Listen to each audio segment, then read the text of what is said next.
tail! Hey guys! So it's Christmas time and I have the cutest Christmas wreath.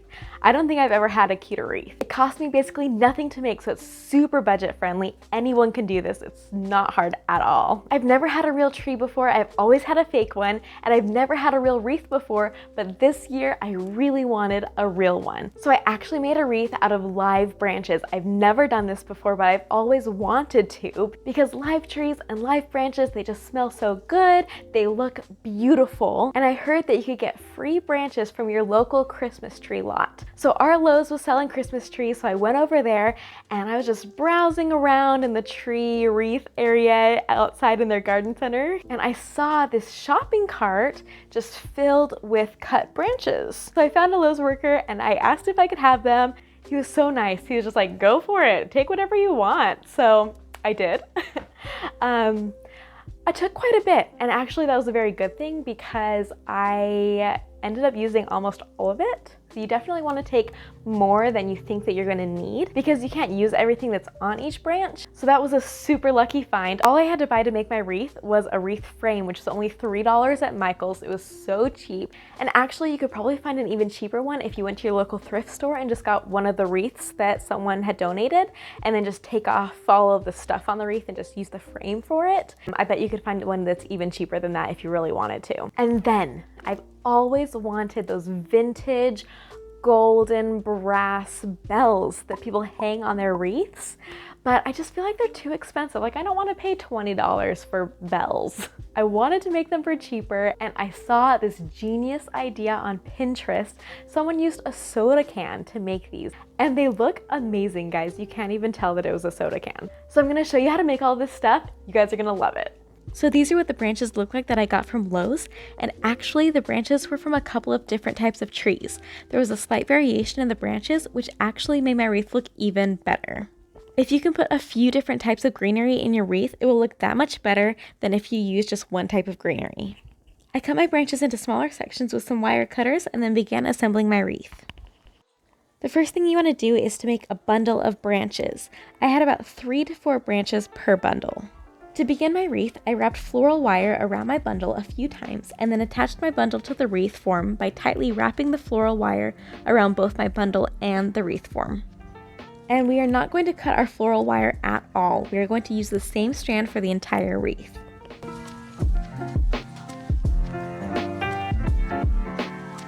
So our wreath is made up of these little bundles. Grab 3 to 4 branches and make a bundle. Then attach the bundle to the wreath form by tightly wrapping floral wire around them. You don't have to wrap your bundle in wire before you attach it to the wreath form. It will be extremely secure just wrapping it while it's on the wreath form, and it will save you time and materials. I ended up wrapping each bundle about 5 times around on the wreath form. And you just do this all the way around, alternating how you angle the branches.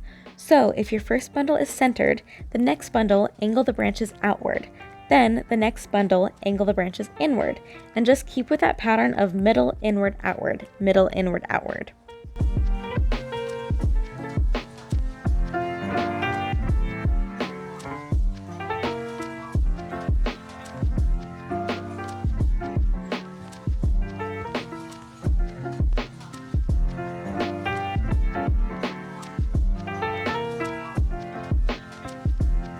Once you get to the end of your wreath, it can get a bit tricky. I ended up sticking my last bundle underneath my beginning branches. I then maneuvered my wire almost in a flossing movement to wrap my wire around the wreath form. I would recommend on your last bundle to make it a little bit bigger or fluffier than your other bundles because this is going to be your last bundle and you don't want the very end to look too sparse. And you can always add a bow or some pine cones to that area if you feel like it looks a little too weird. To finish off my wire, I turned my wreath over and tied a few knots onto the wreath base and then wrapped the remaining wire around the back of the wreath base.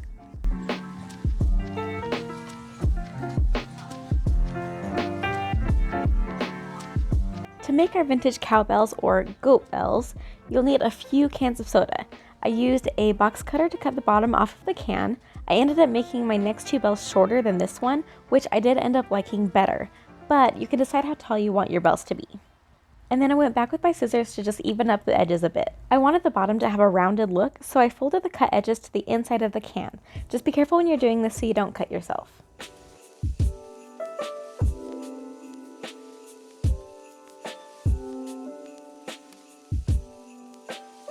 Once that was done, I popped the tab off of the top of the can and then covered the top of the can with duct tape to cover up the hole.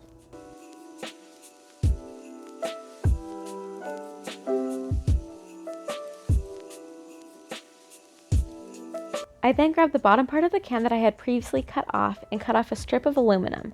We're going to use this for the ring on the top of the bell. And I lost the footage of this, but I hot glued the aluminum strip into a ring and then glued the ring to the top of my can.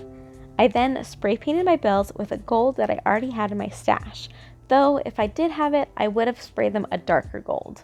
Once the spray paint was dry, I used Rub and Buff in the color Antique Gold to give it another coat. When you're putting the Rub and Buff on, if you let the spray painted color peek through in a couple of spots, it will add dimension.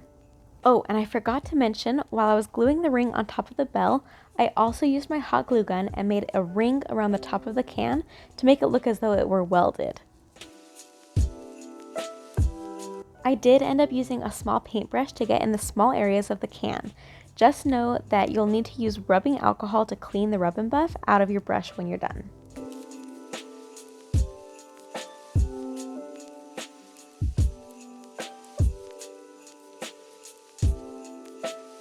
To add more texture, I used a bit more Rub and Buff and with my foam brush just patted the paint onto the can instead of brushing it on.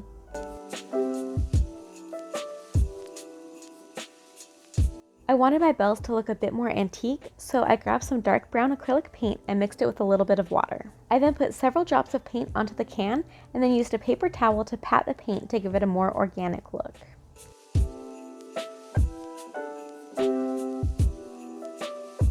And here you can see the difference of the dark brown paint on the right versus none on the left. Once my bells were dry, I was able to attach them to my wreath. I used macrame cord and just tied a double knot onto the ring of the bell.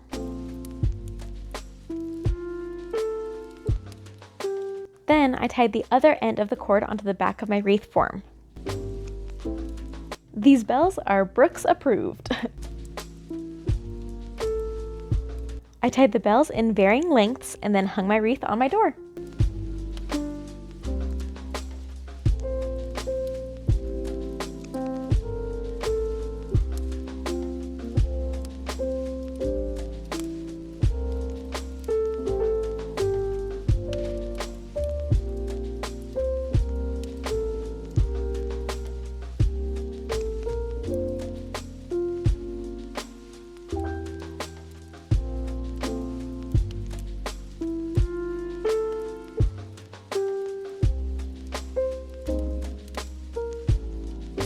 How amazing were those DIY bells? I just can't get over how beautiful they turned out. Comment down below if you guys are faux or real tree/wreath. Go ahead and hit that like button now if you did enjoy this video. It really helps my channel out a ton. I hope you guys decide to try some of these DIYs. Let me know in the comments below if you do decide to do that. I'd love to see any pictures of stuff that you've made. If you guys haven't subscribed to my channel yet, go ahead and do that. I would love to have you back here DIYing with me every single week. I hope you all have a very Merry Christmas, Happy Holidays, and I will see you next time.